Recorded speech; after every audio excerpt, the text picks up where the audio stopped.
Lição de número 6, o Evangelho da Graça. Referência bíblica. Porque não me envergonho do Evangelho de Cristo, pois é o poder de Deus para a salvação de todo aquele que crê, primeiro do judeu e também do grego. Romanos, capítulo 1, versículo 16. E disse-lhes, ide por todo o mundo e pregai o Evangelho a toda criatura. Quem crer e for batizado será salvo, mas quem não crer será condenado. Marcos, capítulo 16, verso 15 e verso 16. Verdade em ação. O Evangelho é a boa notícia de que através da morte e da ressurreição de Jesus Cristo, Deus justifica pecadores, dando-lhes por sua graça, perdão e salvação. Nós aprendemos na lição passada que o plano de Deus sempre foi reunir para si pecadores que pudessem ser restaurados por intermédio da sua graça e dessa maneira constituídos como o seu povo na face da terra. Aprendemos ao longo da lição que da queda até o aparecimento de Jesus Cristo, Deus escolheu soberanamente uma nação para ser dele, o povo israelita, e essa nação, mesmo enfrentando ciclos ali de fidelidade e de apostasia, foi o meio pelo qual Deus outorgou a nós as escrituras do Antigo Testamento e todo o vaticínio profético que anunciava que Jesus Cristo haveria de vir para morrer em uma cruz e assim resgatar o povo que Deus escolheu para si. Dentro dessa perspectiva, é muito importante nós entendermos que a salvação ela é uma obra de Deus do começo ao fim.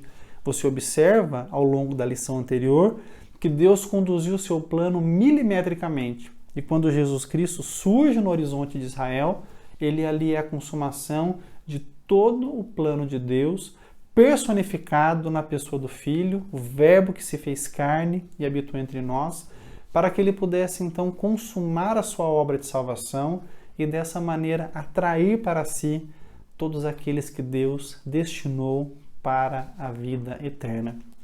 A palavra evangelho significa boa notícia e ela se trata da vida, da morte, da ressurreição, da ascensão do Senhor Jesus Cristo.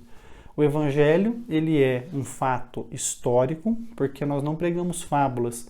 Jesus Cristo, em verdade, se fez carne, em verdade, habitou entre nós, em verdade, manifestou a sua glória, em verdade, morreu na cruz do Calvário, em verdade, ressuscitou, em verdade, voltou aos céus e em verdade, voltará para nos buscar. Então, o Evangelho se trata do fato histórico em torno da pessoa do Senhor Jesus Cristo. E, a partir do momento que ele envia os seus discípulos para pregarem a palavra para todas as nações, os discípulos também trazem, derivado do fato histórico do Evangelho, as doutrinas que se constituem o Evangelho da graça de Deus. Muito importante nesse momento você entender o que é o Evangelho. Pode ser que você seja oriundo de alguma igreja, até mesmo protestante, mas que tenha sido dominada ou subvertida através de vários conceitos bíblicos errados. Por conta disso, alguns de vocês talvez tenham o sentimento de que um dia aceitaram a Jesus e que por conta disso vocês são salvos. Mas talvez vocês nunca se arrependeram verdadeiramente dos seus pecados, nunca entenderam de fato o que é o amor de Deus e o que é a ira de Deus. Talvez vocês nunca ouviram uma pregação que trate da ira de Deus contra o pecado. E por conta disso, a sua perspectiva de evangelho seja simplesmente escolher o cristianismo como religião e seguir alguns valores morais. Muitas igrejas substituíram o evangelho pela teologia da prosperidade e tudo que era pregado ali virava em torno de vitórias, milagres, dinheiro, crescimento socioeconômico. Outras perverteram o evangelho no caminho de um moralismo frio e sem poder algum. Fala-se de roupa, fala-se de sensualidade, fala-se de consumo ou não de bebidas alcoólicas, fala-se de ir ou não ao cinema, e dessa forma nós transformamos o evangelho numa série de regras a ser obedecidas para merecermos a salvação ou não. Esses dois extremos são perigosos e em nenhum deles o evangelho está sendo pregado. Então, nessa lição, o meu objetivo é orientar vocês a respeito do que o Evangelho é e dar a vocês um entendimento um pouco mais aprofundado de quais são as consequências do fato do Evangelho e como que o Evangelho resolve o drama da redenção, fazendo com que o homem, pecador como é, e errado como é, e culpado pelos seus pecados como é, possa ser aceito por um Deus Santo, perdoado por Ele e recebido na família divina. Essa lição, sem dúvida nenhuma, é a que eu mais gosto. Vem comigo. O Evangelho é a tradução da palavra grega evangelion, que significa para nós uma boa notícia. A Igreja de Jesus Cristo prega o Evangelho sobre duas perspectivas. O fato histórico do Evangelho, porque Jesus esteve entre nós e Ele morreu e ressuscitou para a nossa salvação, para a nossa justificação.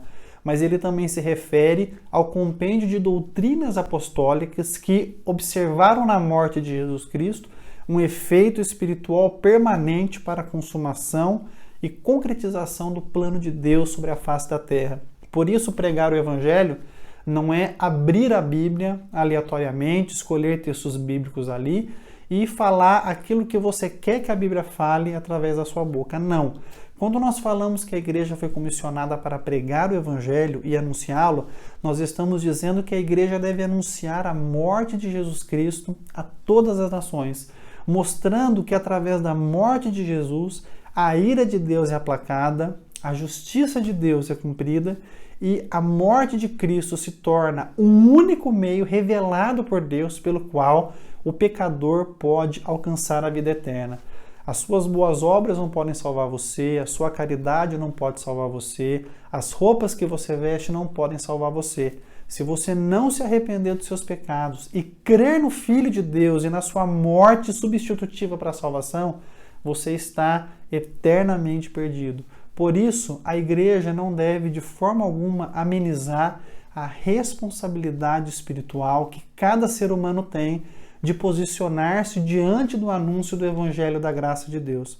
Nós precisamos entender que a pregação do Evangelho é o cumprimento do plano de Deus e é a missão que foi outorgada para cada um de nós. Por isso, você que frequenta os cultos da Igreja Pentecostal Reformada, já percebeu que quase não falamos em nossos cultos de milagres, quase não falamos de bênçãos terrenas, quase não utilizamos a expressão vitória. Nós nos concentramos em anunciar a boa notícia do Evangelho. Em qualquer texto bíblico que você escute uma pregação da nossa igreja, você vai terminar na morte de Jesus na cruz e na sua ressurreição, porque essa é a boa notícia que nós precisamos anunciar e pregar com fidelidade, porque somente através dela as pessoas podem obter a salvação de suas almas. É por meio da mensagem do Evangelho que o Espírito Santo ilumina as pessoas a crerem na boa notícia de salvação. Então, entender essa verdade e se apegar à notícia do Evangelho é algo de grande necessidade. É algo tão sério que em Gálatas capítulo 1, versículo 6, Paulo disse o seguinte: se alguém anunciar para vocês um outro evangelho, que não seja esse que eu anuncio, que ele seja considerado maldito. Ainda que um anjo do céu anuncie para vocês um outro evangelho, que ele seja considerado maldito. Quando uma igreja substitui a mensagem central do Evangelho, que gira em torno da morte de Jesus na cruz do Calvário e a sua ressurreição, e a substitui pela teologia da prosperidade, por exemplo, para falar de coisas terrenas, ou pela teologia coach, para poder falar que o homem é igual a Deus, ou por qualquer outra forma de perversão dessa mensagem, essa igreja está se enquadrando nesse versículo e se colocando numa situação de ser considerada anátema diante de Deus. Da mesma forma, todas as vezes que nós substituímos a morte e a ressurreição de Jesus como único meio de salvação e fazemos dos nossos púlpitos um espaço para pregar um moralismo antiquado que não foi renovado pela cultura, nós estamos dizendo que o Evangelho não é suficiente para a salvação. Não podemos cometer esse erro de forma alguma. O Evangelho é poder de Deus para a salvação de todo aquele que crê. É poder porque ele é poderoso para tirar quem está na morte espiritual e trazê-lo de volta à vida. É poder de Deus porque somente Deus pode salvar. A salvação vem de Deus do começo ao fim. E essa salvação é dada indistintamente.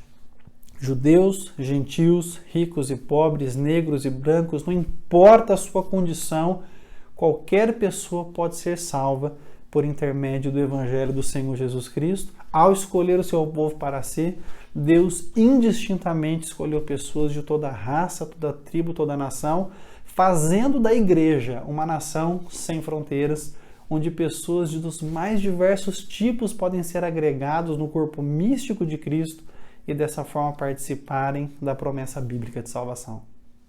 A Escritura fala que o Evangelho é a justiça de Deus pela fé em Cristo. Essa é uma palavra muito importante no entendimento neotestamentário, a palavra justiça. Justiça para a gente é fazer o que é certo. No entendimento do Novo Testamento, a palavra justiça significa aquilo que Deus aprova, aquilo que está em concordância com Deus. Então o Evangelho é a justiça de Deus que provém da fé. Dessa forma, o Evangelho ele é o meio pelo qual Deus determinou que as pessoas sejam justificadas dos seus pecados para estarem diante dele. Mas nós precisamos analisar o grande drama que a humanidade vive e como o Evangelho consegue resolver esse problema com maestria. A primeira parte desse drama é a seguinte: nós sabemos e aprendemos isso na aula de número 4, que Deus é justo e ele exige a punição do pecador. Ezequiel, capítulo 18, versículo 4, diz assim: a alma que pecar, essa morrerá. Então Deus não tem o culpado por inocente.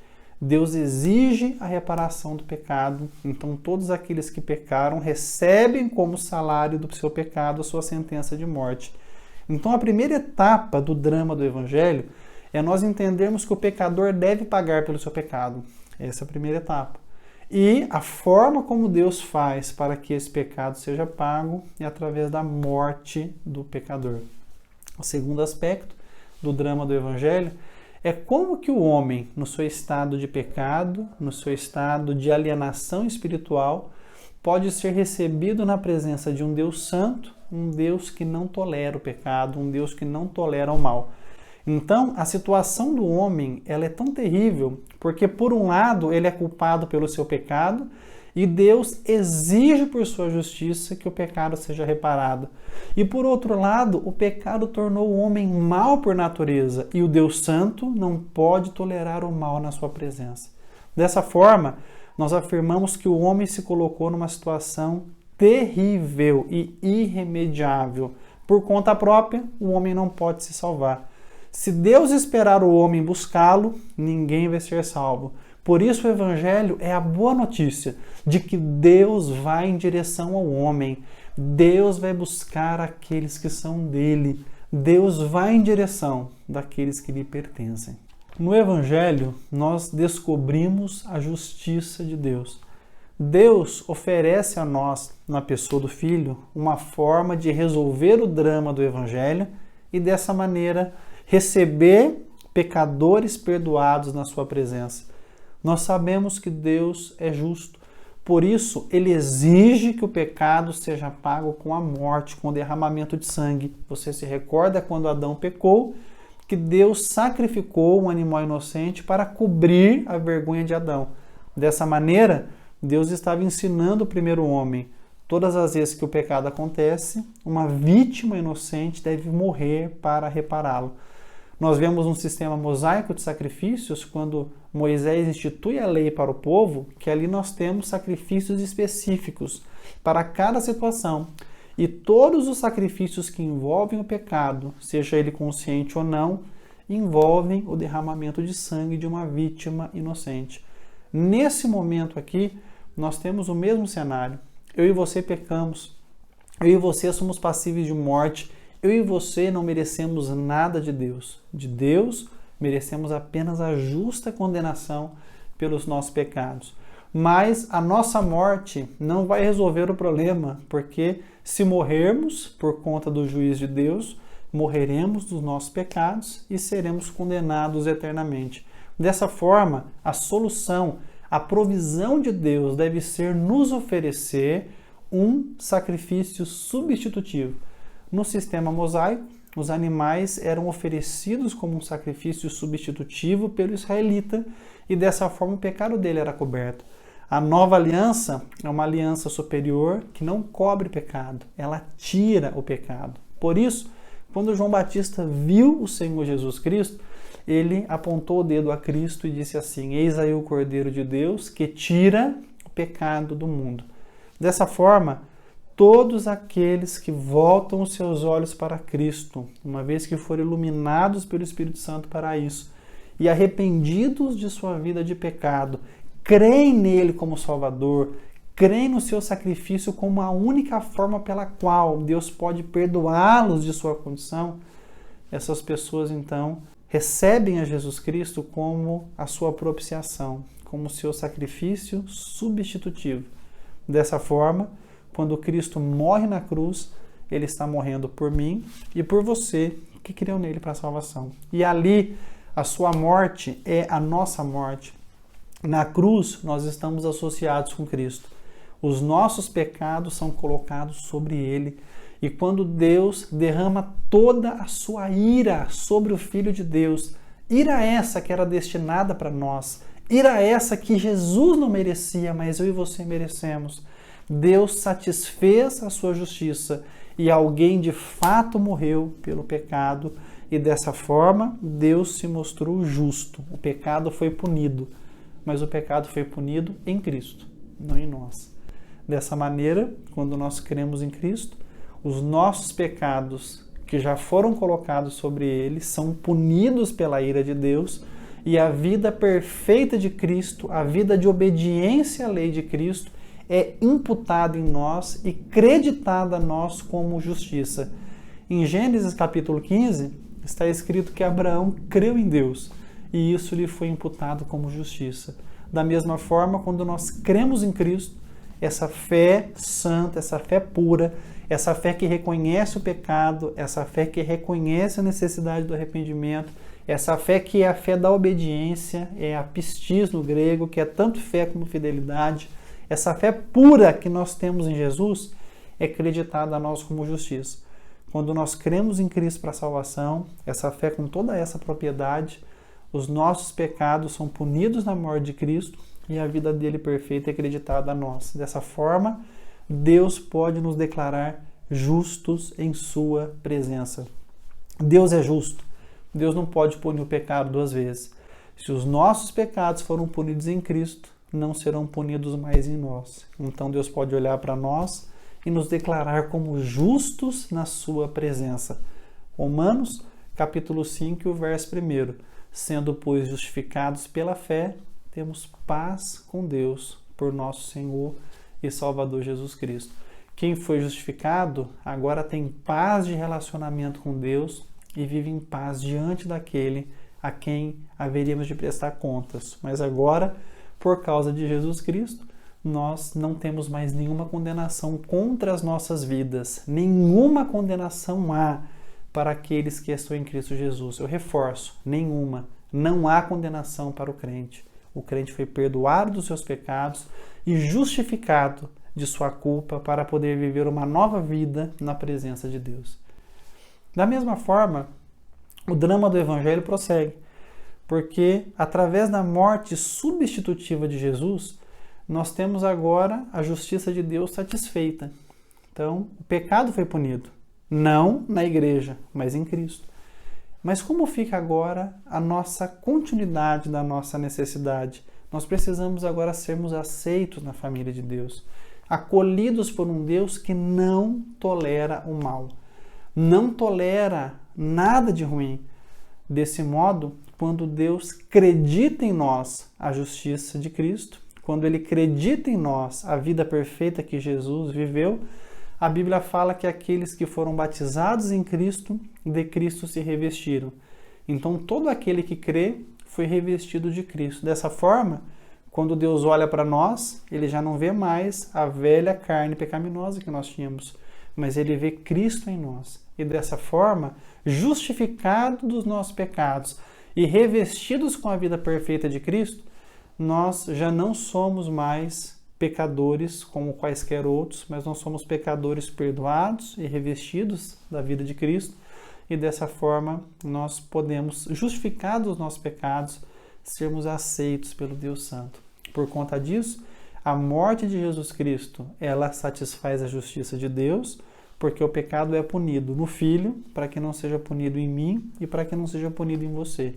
E da mesma forma, essa morte faz com que eu e você, declarados sem culpa, possamos ser aceitos como filhos na presença de Deus, nos tornando herdeiros de Deus e co-herdeiros com Cristo. Que maravilha! Assim, Romanos capítulo 3, nós lemos ali nos primeiros versículos a triste situação do homem no seu estado de pecado, e nós lemos também a forma como Deus determina manifestar a sua justiça somente pela fé.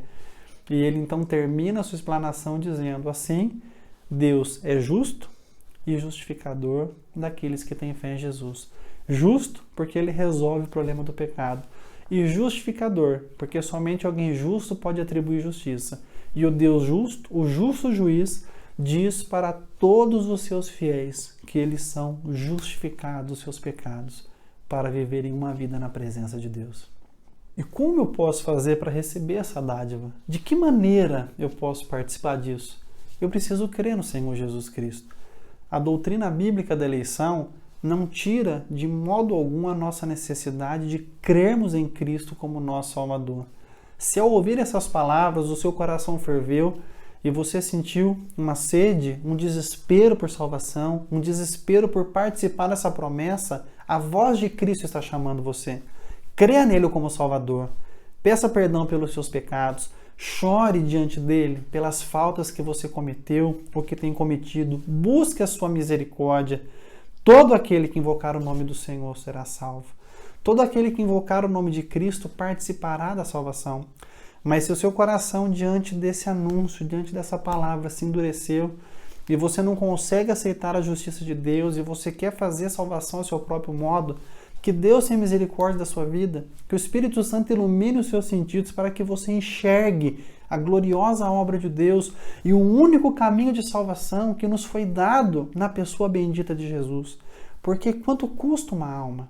Quanto custa a salvação de uma pessoa? Custou todo o sangue de Cristo, custou sua vida.